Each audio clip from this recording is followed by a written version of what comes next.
Имах предвид отвътре навън да ми отвориш. Айде, отвори ми. Ела. Чакай първо да ти почукам, бе. Абе ти.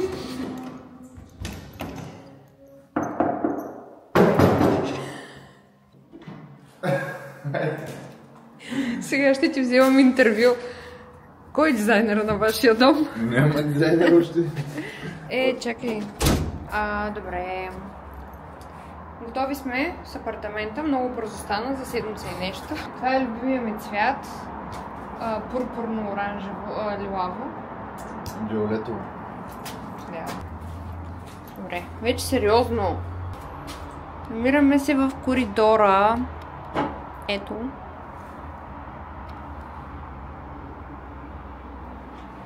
И влизаме директно в спалнята. Като до момента какво сме направили? Аз лично нищо. Сашо също нищо. Смисъл? Защото и аз те първо ще разглеждам. Аз дава до май. Кой ти пречи? Знаме с нещо, ще говорим.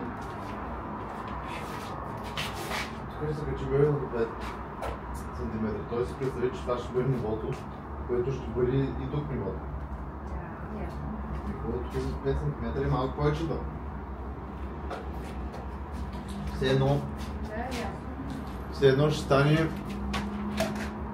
Това ти е мисълта да се вдигнем 5 см? Не, как кажеш? Ама то с 5 см няма ли да се вдигне и без това, когато се слага до грамата, от самата до грама и обръщане? Ще има профилче до грамата. Чай, ще си една рулетка. Ето и е рулетка. Не, това не е рулетка. Ето я. Да. Тази не е моята 5 метра. Твоята е? Не. Идеята е, че тук слагаш бюро, имаш ли на такава височина бюро? Аз не знам откъде почва, защото той е сега на 87-88. В случая 5, като махнеш и реално... да хвана едната. А отгоре колко ще се затвори? Колкото решим. В принцип една тук... Колкото решим, ще си затвори, окей. Тоест, оставаме на тази височина. Според мен да. Добре, хубаво. Защото отгоре ще има и една тухла.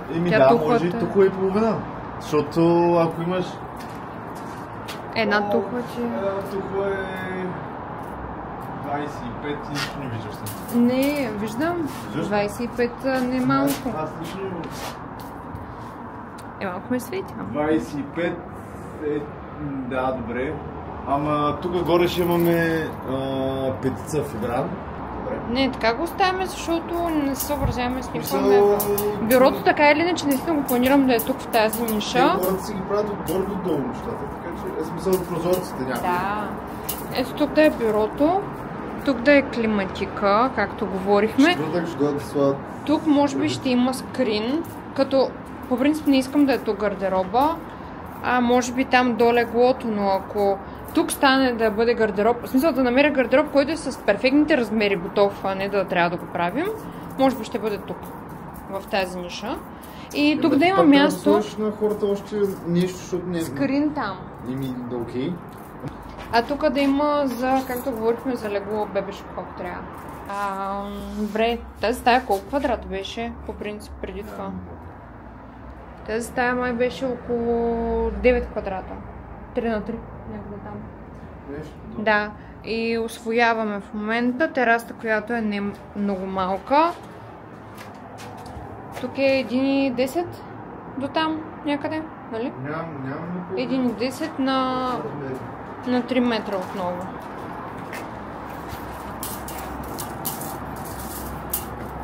Да. Да, 1,10. И това, което сега ще направим също е да вдигнем нивото на тази тераса, само от тази страна. Заради тази стълбичка. Тук сме изградили една стеничка, която ще бъде догоре естествено. И ще има допълнителна ниша и пространство. И сега ще отидем от другата страна. Виж, може и така да го оставим просто да... Тук преди малко се пожалее, че още един картон. Да, това го коментирахме, но това не пречи на нищо. И тук по същия начин, защото просто не трябва да е много, за да може да се минава свободно от ъгъла на леглото, тъй като ъгъла на леглото ще стига до някъде тук. Това е. Не трябва да е много широко. Аз ще го липя, няма да го правя на профил. Да, просто е така да бъде залепено. И тук има една тръба в ъгъла и някаква ниша, която никой не знае защо на времето е правено. Никой не знае. Просто е интериорно решение. Не знам, не съм. Ето това инсталирано вътре шкафче ще бъде премахнато и ще бъде скрито зад пак профил. Профил ли е? Не. Зад картон. Измислил го. А там ще има най-вероятно чупка, защото то няма как да няма чупка. И така, начертали сме... Тоест не съм го чертала аз, ама сме измислили тока. Ето тук ще се намира телевизора. Ако не знаете как се рисува ток, ето така. Ето това е. И то после... и той тока сам се появява, като штракнеш с пръста, ето така. Той ме напуска. Чакай. Добре. Има още важни съдбоносни решения да вземам. Тук няма да така. Така... Какво правим? Как да... Реално тук няма да имаш нищо. Това продължава нагоре. Няма да имаш тук. Да, ама аз си мисля, ще има една туха, нали? Няма да има. Там ще оставате и тук ще остава. Тук ще почне до грамата. Това ти обясняваш. Защото реално тук като махна и това, като махна... Не, аз не съм смислила стеничка, но смислих друго. Мислих си, че ще бъде това, ще бъде високо с още една туха цялото. Ще бъде високо като друг страна. До тук. Това не е моя края. Не, тук е може. Да, тук няма да изграждаме нагоре стена, но ще бъде още по-високо. Ще има тухла и половина отгоре. Сега тухла и още половинка на тухла. Да, той ще бъде до тук. Да, като от друга страна. Това е тухла и половина, така ще върви цялото. Видите рулетата? Да. А тук цялото ще се измаже някакси, нали? Да стане една стена. А горе? Не знам. Там горе, чупката. Да, как ще се... То се продължава нагоре. Добре. Няма да го виждаш. В момента се намирам в кухнята си, представете. Тук смятам да бъде трапезната маса веднага след кухнята. Тук ще се намира дивана, тук ще бъде холната маса, естествено. Смятам в стаята да има две осветления горе на тавана. Едно, където е дневната хола и едно над кухнята, което ще бъде тип линейно и ще бъде с едни спотчета, които да осветяват по-добре в кухнята. Освен това и самата кухня ще си има LED светлини. Тук на тази стена ще се намира телевизора.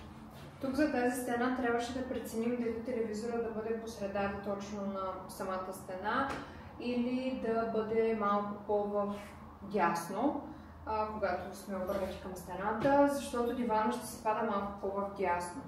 Но тъй като пък стаята е по-големичка и там ще се намира в другия край кухнята и ще има трапезария, сметнахме за удачно да бъде по средата на самата стена, за да има достатъчно... за да има достатъчно добра видимост от почти всеки един ъгъл на стаята. Това е тук. Смятам да има спотчета от двете страни, осветление около телевизора, като смятам същото и за дивана. Да има падащо осветление, такива малки лампички от тавана до долу, но там ще се намира над дивана самия климатик. Не искам да бъде тук, предпочитам да бъде там. Плюс това тук има една врата към терасата, която се отваря и ще пречи на климатика. Тези спотчета се разминаваме с тях да падат от тавана, тъй като климатика ще пречи. Друго. Друго не знам какво за момента. Всичко в стаята ще бъде сменено, освен тази дограма, която е между терасата и самата стая. Сега ще ви покажа. Апартамент умувахме пак доста дълго време, защото има възможност да се усвои тази част на терасата и тази дограма да я няма. Съответно да има дограма само на терасата, но нямаше възможност кухнята да бъде в този ъгъл, тъй като мръсния канал не го позволява. Така че този вариант отпадна. Защо го оставихме по този начин? Първо, защото знаем, че има хора, които са пушачи и предпочитаме да не усвояваме цялата тази стая и на някого, ако му се пуши, да няма тераса, да излезе и да пуши. Така че терасата пак ще си бъде като отделна стая, пак с дограма, няма да бъде отворена, но искахме да се стои отделно. Плюс това, тук за терасата имаме план. Тук на терасата да има един гардероб, шкаф, който да бъде за съхранение на всякакви неща. Включително прахосмокачка, простир и други такива. Тук искахме да бъде празно, за да може човек да се сложи, ако иска, столче, масичка, съответно и простир. Като простира може да бъде и горе окачен, но за мен не е много приятно. Не знам, има хора, които го предпочитат. Аз лично, ако живея тук, не бих го предпочела. Осветлението тук на терасата смятаме да бъде там отгоре, не там. Те изкараме също контакти да има. И смятаме да изкараме контакт точно там на тази стена, защото няма да слагаме сушилня. Смятаме да сложим пералня с сушилня, което означава, че сушилнята няма да бъде много работеща. Знаете, че когато пералнята с сушилнята са комбинирани, не върша чак такава добра работа, каквато би свършила по-отделно пералня и по-отделно сушилня. Така че смятаме там да има контакт. Евентуално, ако някой се задържи дълго време тук под наем, съответно ние да му сложим сушилня или човека сам да сложи сушилня по желание. Но това ще го видим. Маля, надявам се наистина и звука и картината да са много добри. Мисля това да го махна. Не знам дали върши някаква работа. Секунда, продължавам с другите две стаи. Обяснихте тук за спалнята. Спалнята няма какво толкова да й се прави. Само се надявам микрофона да работи. Ако не, разчитам на камерата, че записва добър звук. Както виждате, ВИК-то вече е прокарано.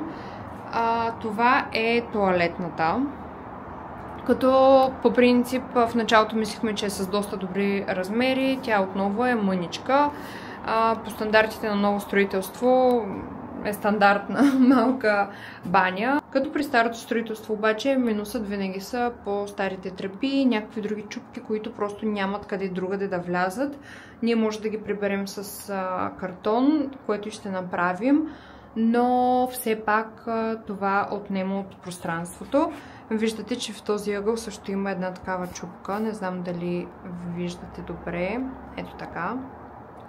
Тук смятаме за третия ремонт вече за първи път да сложим вентилация, защото смятаме, че с нея е по-добре. Абсолютно винаги използваме за вградените тоалетни казанчетата грое, като самата тоалетна не е на грое, а на рока, но казанчето, структурата по-скоро за казанчето абсолютно винаги на грое. Ето да видите все пак колко е голямо. Стъпвам тук и така.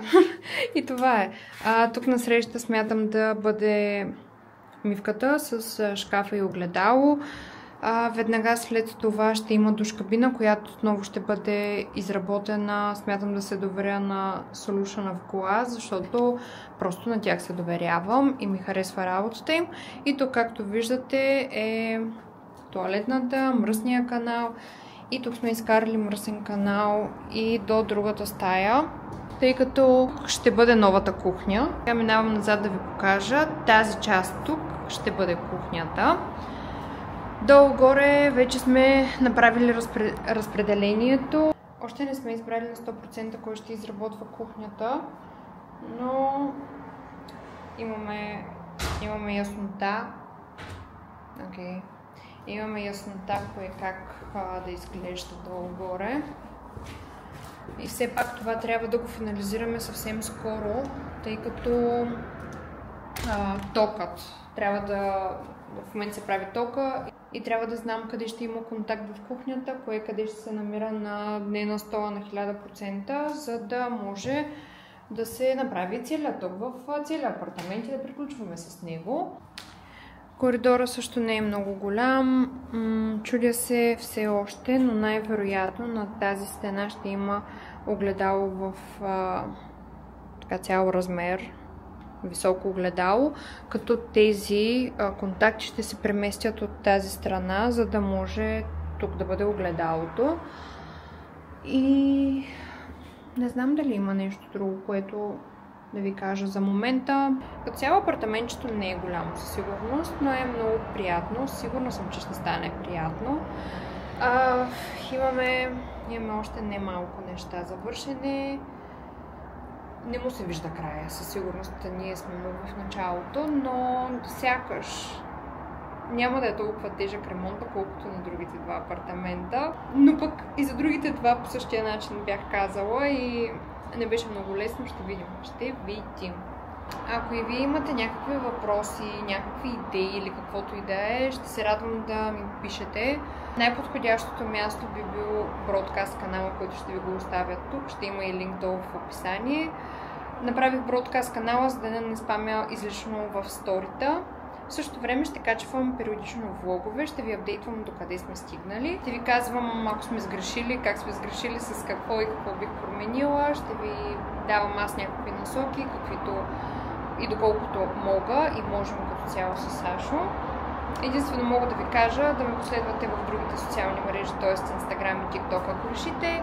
И още заето това е за момента от мен и от нас, въпреки че Сашо малко по-рано ме остави. Силно се надявам подобни влогове да са ви интересни. На мен ще ми е интересно за първи път да снимам целият процес, тъй като при предните апартаменти наистина не успях.